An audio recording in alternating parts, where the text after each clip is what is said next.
रामू और सीता एक छोटे से गांव में रहते थे। रामू खेतों में मजदूरी करता और सीता लोगों के घर काम करती। दिन भर की मेहनत के बाद भी उनके पास पेट भरने लायक ही अनाज बचता। अक्सर वे सोचते, क्या हमारी जिंदगी कभी बदलेगी? एक दिन सीता को खेत में काम करते समय मिट्टी के नीचे चमकता हुआ एक छोटा सा बीज मिला। उसने मजाक में रामू से कहा, क्यों ना इसे अपने आंगन में बो दें, शायद कुछ अलग उग जाए। रामू ने सहमति दी। दोनों ने मिलकर उस बीज को अच्छे से बोया और रोज पानी डालकर देखभाल करने लगे। कुछ ही हफ्तों में वहां एक पेड़ उग आया, लेकिन यह पेड़ साधारण नहीं था।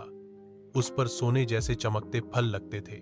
पहले तो दोनों को विश्वास नहीं हुआ, लेकिन जब उन्होंने एक फल बाजार में बेचा तो उन्हें अच्छी खासी रकम मिली। धीरे धीरे पेड़ पर और फल लगने लगे। रामू और सीता ने समझदारी दिखाते हुए सारा पैसा उड़ा देने के बजाय उसका निवेश किया।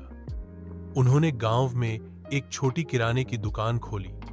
दुकान खूब चली और फिर धीरे धीरे उन्होंने और व्यापार शुरू किए। अब रामू और सीता गांव के सबसे संपन्न लोगों में गिने जाने लगे। लेकिन अमीरी आने के बाद भी वे विनम्र बने रहे। उन्होंने गांव के गरीब बच्चों के लिए स्कूल बनवाया और लोगों को रोजगार देने के लिए नई नई योजनाएं शुरू की। रामू अक्सर कहा करता, सच्चा सोना मेहनत और धैर्य है, वही हमें असली अमीरी देता है। इस तरह मेहनती पति पत्नी की गरीबी से अमीरी तक की यात्रा पूरे गांव के लिए प्रेरणा बन गई।